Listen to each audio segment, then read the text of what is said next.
आज ही West Indies 239 for 5 after day one of the second test in Port of Spain against Pakistan. और बहुत सारे लोगों का ख्याल ये है कि जी ये मतलब इवन स्टीवन रहा पहला दिन का खेल, बारिश की वजह से 74 ओवर हो पाए। लेकिन भैया मैं आपको एक बात बता दूं, जिस टाइप की पिच प्रिपेयर की गई है, मतलब जितना वेरिएबल बाउंस है इस पिच के अंदर और जितना बॉलर्स को कुछ ना कुछ मिल रहा है, असिस्टेंट स्पिनर्स को भी, पेसर्स को भी, I think West Indies, their decision to bat first after winning the toss, they have like completed say around 70% of the job. क्योंकि इस पिच पे अगर आप 300 जिस टीम ने कर लिए पेन इनिंग्स में, तो समझ ले कि वो फिर ड्राइविंग सीट में ही रहेगी इस मैच में। क्योंकि पाकिस्तान ने चाहे चौथा दिन हो चाहे तीसरा दिन हो, पाकिस्तान ने बैटिंग करनी है फोर्थ इनिंग्स में। And I think Pakistan should have bold out West Indies today. Catches drop हुए हैं जिसकी वजह से नुकसान हुआ है। कप्तानी शुरू में जैसी थी सबके सामने थी, वो तो मतलब इवन इवन ईएन बिशप के मुंह से निकल गया कि जी ये तो मतलब कैसे बोलते हैं, रिएक्शनरी कप्तानी है बाबर की और कोई प्लानिंग नज़र नहीं आती। I am sorry to say this. तो भैया वो मतलब अब ईएन बिशप तो पब्लिक एनिमी नंबर 1 हो जाएगा बाबर फैंस का। लेकिन like seriously on a serious note, I think Greaves is again Justin Greaves is again turn out to be a thorn in Pakistan side. उसके जो 50 रन है उसकी वैल्यू का आपको अंदाज़ा होगा आगे चल के इस मैच में। एंड आई से दिस मच के Ali Usman bowled very well, जो लेफ्ट आर्म स्पिनर है हमारा, दूसरा ही टेस्ट खेल रहा है वो, उसे बॉलिंग बहुत अच्छी की, बहुत एक्यूरेट था। And he was like probing all the time. लेकिन on this pitch like 25 overs 64 runs 1 wicket, not good enough. Sajid Khan 22 overs 55 runs 1 wicket, again not good enough. Salman Yadav को बाबर साहब ने 1 ओवर टोटल कराया और उसमें कोई वो विकेट नहीं ले पाए, ठीक है ना। अभी तक उन्होंने सिर्फ 1 ओवर किया है। तो यानी कि 48 ओवर जो है वो स्पिनर्स ने किए और between them in 48 over they could get just 2 wickets, ठीक है। कैचेस वर ड्रॉप। रॉस्टन चेज का आखिर में जाते जाते बाबर ने कैसे बोलते हैं लेग स्लिप में ड्रॉप कर दिया उसका, फाइन लेग स्लिप में कैच ड्रॉप कर दिया। शार्प चांस था और भी कैचेस ड्रॉप हुए, हाफ चांसेस भी थे। लेकिन at the end of the day I think Pakistan could have taken more wickets and they should have wrapped up this West Indies innings today. Because ये जिस तरह की पिच खेल रही है, जिस तरह जैसे जैसे ये मैच बढ़ता जाएगा ना भाई, तो ये और मुश्किल होती जाएगी बैट्समैन के लिए, मैं आपको बता दूं। क्योंकि अजीब टाइप की ये पिच है। और मतलब वेस्ट इंडीज़ के बाद सारी वेस्ट इंडीज़ ने अक्लमंदी ये की कि उन्होंने अनचेंज साइड खिलाई है। ये जितनी अनरिलायबल पिच है, इस पे शमार जोसेफ की पेस, जेडन सीरीज की पेस, कमाल रोश की पेस बहुत प्रॉब्लम करेगी पाकिस्तान को। स्पिनर्स तो छोड़ दें, स्पिनर्स की तभी बात ही हम नहीं कर रहे। पाकिस्तान ने तो उल्टा कर दिया। पाकिस्तान ने तो आज कमाल ये किया कि पाकिस्तान ने अब्बास को बिठा दिया। ठीक है, उस बंदे की पेस नहीं है, उसमें कोई शक नहीं, लेकिन पेस तो भैया किसी बॉलर की भी नहीं है आप जो आप लेके गए। I mean honestly speaking, Mohammad Ali जो खिलाया वो भी 131 132 मैक्सिमम जाता है। उबैद शाह का डेब्यू कराया वो 139 तक मैक्सिमम गया। तो इस पिच के ऊपर आई थिंक कि it was a mistake playing with just 4 bowlers. मैंने पहले भी इस मतलब टेस्ट के प्रीव्यू में कहा था कि मुझे लगता है पाकिस्तान अपनी बैटिंग भरेगा, और वो इन्होंने आज कर दिया। 4 चेंजेस किए पहले टेस्ट की हार के बाद, और बैटिंग भरी है यार। मतलब ओवैस जफ़र को भी डाल दिया, अब्दुल्ला शफीक को भी डाल दिया, इमामुल हक को भी डाल दिया, खुर्रम शहजाद को बिठा दिया, अब्बास को बिठा दिया, आमिर जमाल को बिठा दिया। मतलब अब्बास को बिठाने का, और फिर उस पर बाबर साहब कहते हैं कंडीशन की वजह से हमने उसको बिठाया। भाई आपका वो प्राइमरी बॉलर है यार, वो 125 पे करता है, 126 पे करता है। ये तो आपको भी पता था सीरीज से पहले, कोई नई बात तो नहीं है। But I mean the guy has experience, and on this sort of pitch जहाँ पर इतनी वेरिएबल बाउंस है और मतलब बॉल कट भी कर रहा है, हल्का फुल्का सीम भी कर रहा है, और प्लस जो है मतलब स्पिनर्स को भी हेल्प मिल रही है। मतलब दोनों पेस और स्पिन दोनों को खेलना आसान नहीं है इस पिच के ऊपर, और वहाँ पर आप अपने सबसे एक्सपीरियंस बॉलर को बिठा दें। I mean I am really shocked and surprise कि क्या इनकी स्ट्रैटेजी है, क्या थिंकिंग है। To me it's a very screwed up sort of decision which could be very what you call it, मतलब ये आई थिंक इन्होंने एक्स्ट्रा पेस पे जोर दिया इस मैच के ऊपर कि जी क्योंकि स्लो पिच है, कोई घास नहीं है, तो इसके ऊपर थोड़ा हमें पेस चाहिए होगा। लेकिन पेस भाई 139 तो मैक्सिमम उबैद शाह। अब फिर अगर उबैद शाह को आपने डेब्यू कराया है उसकी पेस की वजह से, तो फिर से 9 ओवर थोड़ी आप दे सकते हैं उसको। फिर आपको ज़्यादा उससे स्पेल कराने चाहिए थे ना, छोटे छोटे स्पेल कराने चाहिए थे, 4 4 ओवर के 3 स्पेल तो कराते उससे। 9 ओवर में उसको निपटा दिया, 2 स्पेल में उसने शायद 9 ओवर किए या 3 स्पेल में उसने 9 ओवर किए। तो अगेन वही वाली बात कि हम खुद अपने पाँव पे कुल्हाड़ियाँ मारते हैं, तो फिर मतलब क्या फिर बैठ के यार कैसे बोलते हैं शिकायतें करना कि मतलब हमारी टीम अच्छा परफॉर्म नहीं करी। खुद ही गलतियाँ कर रहे हैं, खुद ही गलती पे गलती कर रहे हैं।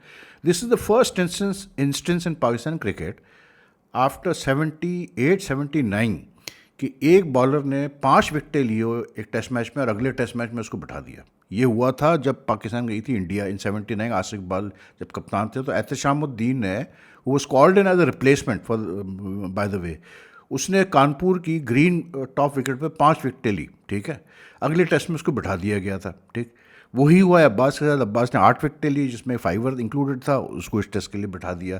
But it made no sense to me यार। आप एक बैट्समैन आराम से बिठा सकते थे, कोई मसला नहीं था यार। आप अगर आपके बैट्समैनों में इतना कॉन्फिडेंस नहीं है, मतलब अगर आपके 6 बैट्समैन टॉप के कॉन्फिडेंस शो नहीं कर सकते, तो भैया फिर मतलब यार आपकी टेल तो वैसी नहीं चलती है, तो फिर कैसे काम चलेगा मुझे पता है ना। Someone has to take responsibility कि नहीं यार कप्तान कोई ज़रूरत नहीं है आपको एक्स्ट्रा खिलाने की, हम संभाल लेंगे, हम जितना हो सकता हम करेंगे। यहाँ तो पहले डर बैठ जाता है कि जी कब बैटिंग भरो। अब आप देखें जो बैटिंग है उसमें मतलब आउट ऑफ फॉर्म का एलिमेंट, इनएक्सपीरियंस का एलिमेंट भी कितना है। आप इनएक्सपीरियंस की बात करें तो अज़ान ओवैस को आप खिला रहे हैं, जो कि अपना मेरे ख्याल से ये चौथा टेस्ट खेल रहा है। ओवैस जफ़र से आप डेब्यू करवा रहे हैं, ठीक है। ये तो दो मतलब एक्सपीरियंस की वजह से मारे जाएंगे। इमाम उल हक का आपको पता है जहाँ डाइसिस कंडीशंस होते हैं, कुछ पता नहीं होता उसका, तो और जिस टाइप की पिच है और नहीं पता आपको। Abdullah Shafique is returning to the side after a while, मतलब वो किस तरह एडजस्ट करता है, क्या करता है। उसको एज अ रिप्लेसमेंट बुलाया गया था फुशान मसूद, तो अब अब्दुल्ला फजल की जगह बल्कि उसको बुलाया गया था, तो देखते हैं वो क्या करता है। तो बच्चा क्या, सलमान लिया आगा, बाबर एंड रिजवान। 7 आप बैट्समैन खिला रहे हैं, 4 आप बॉलर्स खिला रहे हैं, बिल्कुल दो, जिसमें 2 स्पिनर्स है। 2 स्पिनर्स खिलाना मुझे गलत नहीं लगा, ठीक है आपने सही किया 2 स्पिनर्स खिलाए, लेकिन भाई फिर आप जो है एक बैट्समैन को बैठा के मतलब ओएस जफर को बैठा के आप एक फास्ट बॉलर खिलाते हैं, अब्बास को खिलाते हैं आप इस पिच के ऊपर यार। यू नेवर नो, ठीक है उसकी पेस नहीं थी, लेकिन जितना वो कनिंग बॉलर है और जितना उसका एक्सपीरियंस है इस टाइप की, जब पिच बैट्समैन के लिए चैलेंज बनती है इन द सेंस के पिच जब बैट्समैन को कॉन्फिडेंटली बैटिंग नहीं करने देती, वो स्ट्रेट थ्रू द लाइन खेलने को थोड़ा सा घबराता है because of variable bounce and some movement of spin, that's where these experience bowlers come in to play. वहाँ पर ये सबसे ख़तरनाक होते हैं। लेकिन बहरहाल बाबर साहब की अपनी मंतक है भाई कि कंडीशंस की वजह से जो है, क्योंकि स्लो पिच है, ग्रास नहीं है, तो उन्होंने कहा जी अब्बास को बैठा दो। तो फिर अब्बास को आपने टीम में रखा ही क्यों है, मेरी समझ में नहीं आया यार। ये तो मेरी बात बिल्कुल समझ में नहीं आई, सीधी सी बात है। लेकिन बहरहाल पाकिस्तान लाइक आई मीन शुरू में भी एक वो होता है ना, एक एलिमेंट होता है कि यू हसल योर ओपोनेंट। आप मतलब मोहम्मद अली ने भी बहुत अच्छी बॉलिंग की, there's no two ways about it, उसने बहुत अच्छी बॉलिंग की। एंड इनफैक्ट उसका पहला स्पेल तो काफ़ी लंबे उसने ओवर्स किए, 8-9 ओवर्स कराए उसने। बारिश की वजह से पहले मतलब उसमें सेशन में तो ज़्यादा खेल हुआ नहीं था, लेकिन सेकंड सेशन काफ़ी एक्सटेंडेड था। He also bowled well. Thing is that it's not about how well you bowl, it's about कि ऐसी पिचेस पे आपको विकेट निकालना ज़रूरी है। जल्दी विकेट आप निकालेंगे तो फिर ही बात बनेगी, फिर आप टच जीत सकते हैं, specially if you going to bat 4th in innings.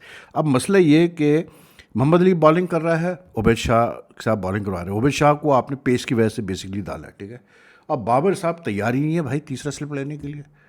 Ubaid Shah की गेंद पे दोनों ओपनर्स मतलब कैसे बोलते हैं, चंद्रपॉल पहले, चंद्रपॉल का, उसके बाद फिर ब्रैंडन किंग का एच फ्लाई करके गया थर्ड स्लिप, जहाँ थर्ड स्लिप होनी चाहिए थी।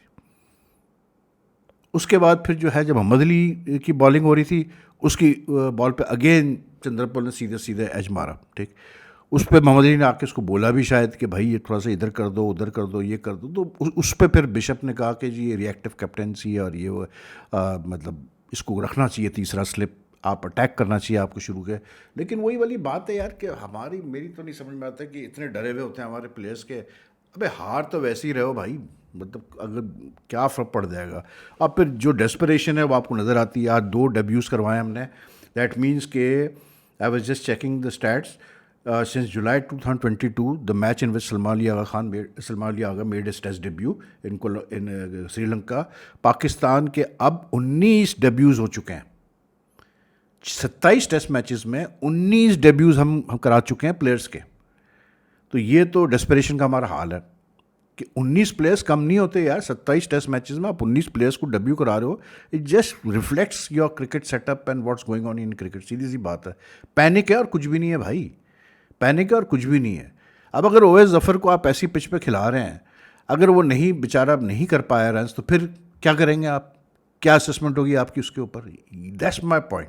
तो बट आई थिंक कि वेस्ट इंडीज़ पाकिस्तान, जैसे मैंने कहा, I will be very honest, Pakistan better captaincy, better catching and some more attacking bowling could have helped Pakistan, like even ball out West Indies today on this sort of pitch. लेकिन बहरहाल चले, होता है, अब आप कैचेस तो छूटते हैं टेस्ट मैचेस में। लेकिन आई थॉट के Brandon King batted very well. Brandon King ने फ़ायदा ये उठाया कि आप देखें उसने 46 से 50 गेंदों पे किया, उसने 9 चौके लगाए, और उसकी सबसे मज़े की चीज़ ये थी कि उसने मौका नहीं छोड़ा ड्राइव मारने का, क्योंकि वो कवर ड्राइव और स्ट्रेट ड्राइव बहुत अच्छा खेलता है, मुझे ऑफ की तरह ड्राइव बहुत अच्छा खेलता है, very like nice to watch. ठीक है, उसने उबैद शाह के एक ओवर में ही 3 चौके लगा दिए शुरू में ही, जब नई गेंद थी, आई थिंक दूसरा या तीसरा ओवर था उबैद शाह का। उबैद शाह ने बुरी बॉलिंग नहीं की उबैद शाह ने, लेकिन यार अभी बच्चा है, टाइम लगेगा उसको भाई, उसको समझाना पड़ेगा, आपको गाइड करना पड़ेगा। उसको कौन गाइड करेगा?